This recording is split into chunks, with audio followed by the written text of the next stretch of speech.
Olá, meu amigo, olá, minha amiga, sejam muito bem-vindos ao meu canal. Eu sou Antônio Sanches e vamos para mais um vídeo de Direito Processual Civil. E nesse vídeo eu quero falar com você sobre conflito de competência. Aproveito te convidar a conhecer as minhas redes sociais e se inscrever no meu canal, caso você ainda não seja inscrito. Muito bem, conflito de competência. Você sabe que a competência é a atribuição que o ordenamento jurídico dá a um determinado órgão jurisdicional analisar uma determinada pretensão, ou, nas palavras da doutrina, o limite da jurisdição. Eu costumo dizer nas minhas aulas presenciais que a competência é o alcance do braço do magistrado, ou seja, até onde o poder jurisdicional daquele órgão jurisdicional alcança, até aonde ou até quais circunstâncias ou até quais matérias pode ser efetivamente julgado o tema, pode ser julgada a demanda por um determinado órgão jurisdicional. É claro que existe todo um regime jurídico a respeito da competência. Você já sabe, você tem a competência absoluta e a competência relativa.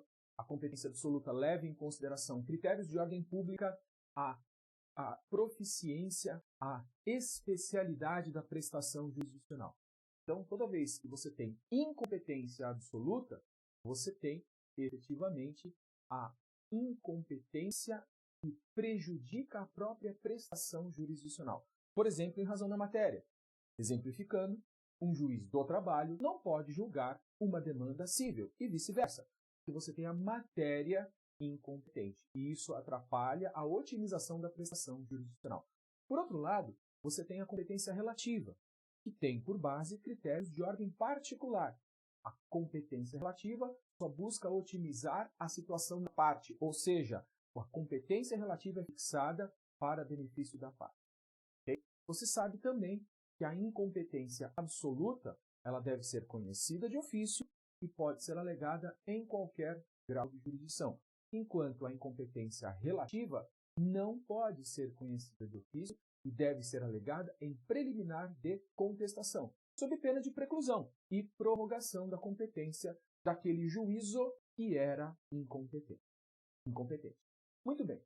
Partindo desse princípio, é possível que haja um conflito entre órgãos jurisdicionais.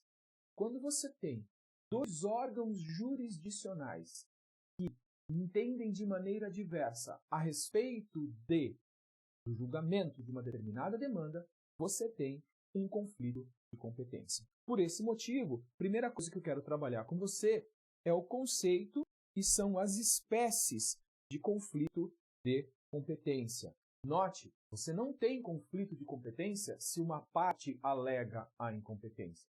Porque se a parte alega a incompetência, obviamente quem vai alegar isso é o réu, porque o autor propôs a demanda no juízo que ele entendeu competente.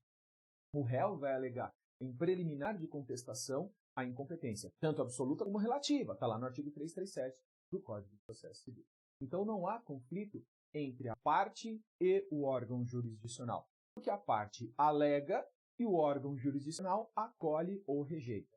Você vai ter o conflito de competência quando dois órgãos jurisdicionais divergem a respeito da competência para julgar um caso. Ou você tem o conflito positivo, e aí eu já estou falando para você das espécies de conflito de competência. Você tem o conflito positivo quando ambos os órgãos jurisdicionais se entendem competentes para julgar aquele caso. Por outro lado, você tem o conflito negativo quando ambos os órgãos jurisdicionais se entendem incompetentes para julgar o conflito. Então, essas são as duas espécies de conflito de competência. Conflito positivo, ambos querem julgar. Conflito negativo, ambos não querem julgar. Ou seja, nenhum órgão jurisdicional se entende competente para analisar a matéria. E é muito importante você identificar quando acontece o conflito de competência, ou seja, o momento em que ele ocorre. Porque imagina o seguinte, você tem lá a primeira vara e você tem a segunda vara. Digamos que os autos estejam na primeira vara. E aí a parte alega, o réu alega a incompetência. Se o juiz da primeira vara acolhe essa alegação, ele envia os autos para a segunda vara. Então, quando o juiz fez isso, significa que esse juiz da primeira vara não se entende competente para julgar o caso. Você tem conflito de competência? Não. Por quê? Porque você não sabe qual vai ser a decisão desse juízo da segunda vara. O momento em que o conflito acontece é o momento em que aquele que recebeu o processo também fala, olha, eu não sou competente para julgar esse caso e devolve os autos para a primeira vara. Na verdade, ele não vai devolver. Por quê? Ele já sabe, o juízo da segunda vara já sabe que o da primeira vara se entende incompetente. Por isso que ele mandou os autos para a segunda vara. Então, qual é o momento em que ocorre? Quando o juízo que recebeu o processo, enviado por um outro, também se entende incompetente. É claro que esse exemplo que eu estou passando para você diz respeito ao conflito negativo. Então, estava na primeira vara, mandou para a segunda vara, e o da segunda vara devolve, ou iria devolver, se entende também incompetente. O inverso também é verdade. Se o processo está tramitando na primeira vara e o juízo da segunda quer o processo e envia um ofício para a segunda vara, determinando a remessa dos autos para o seu juízo, também tem um conflito positivo. Então, o conflito acontece, o momento em que o conflito acontece é o momento em que há a divergência entre dois órgãos jurisdicionais. E mais, só existe conflito de competência quando dois processos estão tramitando. Por que isso? Porque você tem a súmula 59 do STJ, que fala que o trânsito em julgado impede a caracterização do conflito de competência. Isso é um tanto quanto óbvio com a devida vênia, porque quando você tem o conflito de competência, você está discutindo quem é competente para julgar. Se já tem trânsito em julgado, significa que a questão já está julgada. E não há mais que se falar competência para julgamento. Claro, se você tem, depois do trânsito em julgado, uma questão de incompetência, se for uma incompetência absoluta, possibilita até o ajuizamento da ação rescisória. Porque o inciso 2 do artigo 966 fala que uma das hipóteses de ação rescisória é justamente a sentença proferida por juízo absolutamente incompetente. Contudo, uma vez transitado em julgado, não há que se falar em conflito de competência. Tudo bem? Então você já sabe o que é o conflito de competência. E aí é o seguinte, uma vez que você sabe o que é, eu te pergunto, quem pode suscitar o conflito? Quem pode levantar essa questão? Olha, temos aqui um conflito de competência. Qualquer dos sujeitos do processo. As partes, o Ministério Público, seja como parte, seja como custos legis, e o próprio magistrado. Naquele exemplo que eu dei para você agora há pouco, o juízo da segunda vara, quando se entendeu também incompetente, ele não vai devolver o processo para a primeira. O certo é ele, juízo da segunda vara, já remeter para o tribunal um ofício pedindo a instauração do conflito de competência, da análise do conflito de competência para que seja definido qual é o órgão jurisdicional competente para analisar o caso. Okay? Então, a legitimidade, a atribuição para suscitar o conflito é das partes, do Ministério Público e do próprio órgão jurisdicional. Se forem as partes ou o MP, fazem isso por petição. Se for o juiz, faz isso por ofício, ele já remete um ofício para o tribunal. Okay? Então, vimos aí quem tem legitimidade para alegar. Importante, você sabe que a incompetência pode ser alegada em preliminar de contestação. Como é que fica, então, a alegação da incompetência em preliminar versus o conflito de competência? A parte que já alegou incompetência relativa, quem fez isso? O réu. Fez isso aonde? Em preliminar de contestação. A parte que fez a alegação da incompetência relativa não pode propor conflito de competência. Porque se essa incompetência relativa foi alegada em preliminar de contestação, o magistrado já se pronunciou sobre ela e sobre a decisão do magistrado a respeito dessa preliminar, cabe recurso. É por isso que aquele que alegou incompetência relativa não pode suscitar o conflito. Okay? É uma questão mais lógica do que necessariamente de previsão legal. Por outro lado, a suscitação do conflito não impede que a parte contrária alegue incompetência. Então, se por qualquer circunstância uma das partes alegou conflito de competência, ou até o magistrado suscitou a questão, a parte contrária não está impedida de analisar, do ponto de vista do conflito de competência, esse vício no órgão jurisdicional que vai efetivamente analisar o processo. Okay?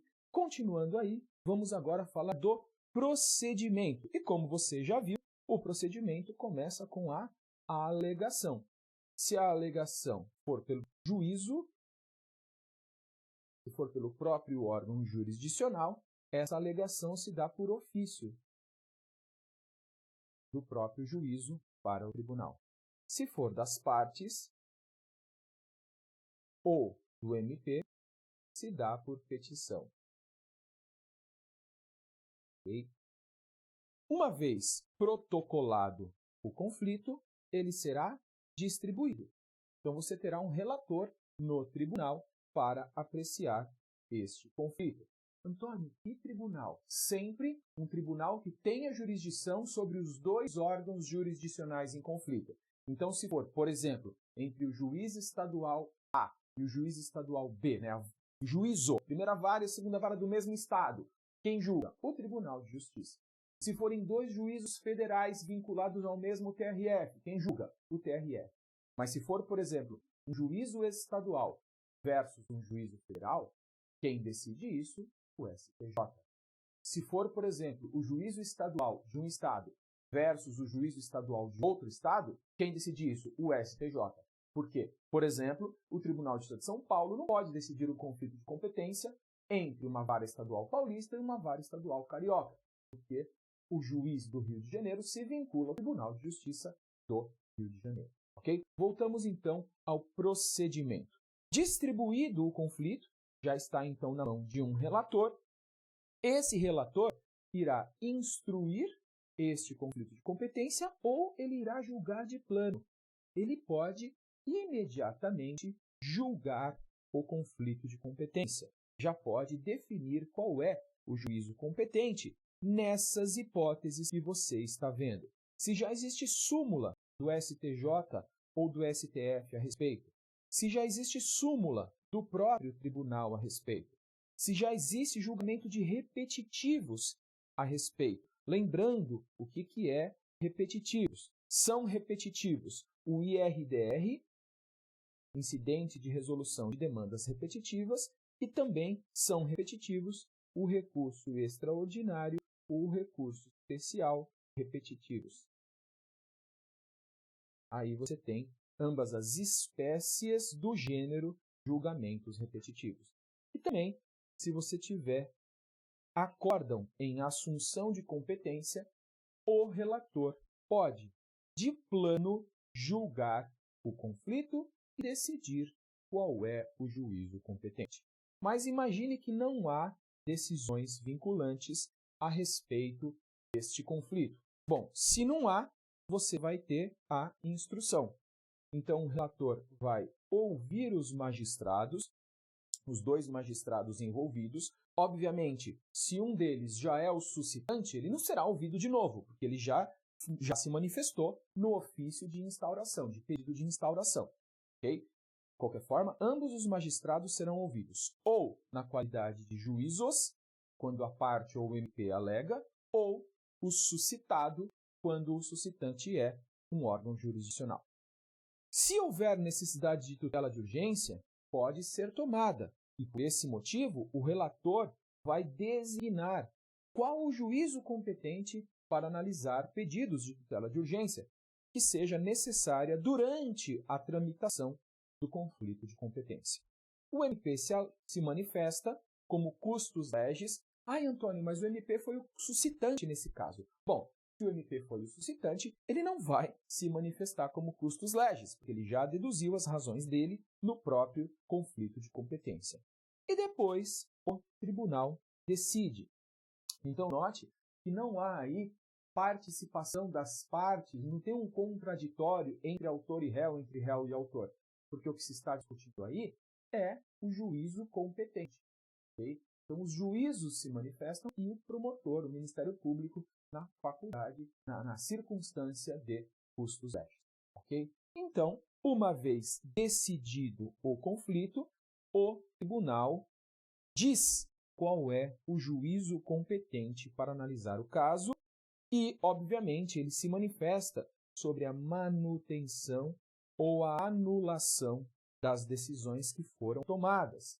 Porque se você teve a tramitação do processo por longo tempo, com muitas decisões tomadas, pode ser que essas decisões tenham que ser anuladas, sejam refeitas, porque prolatadas por um juízo que é incompetente.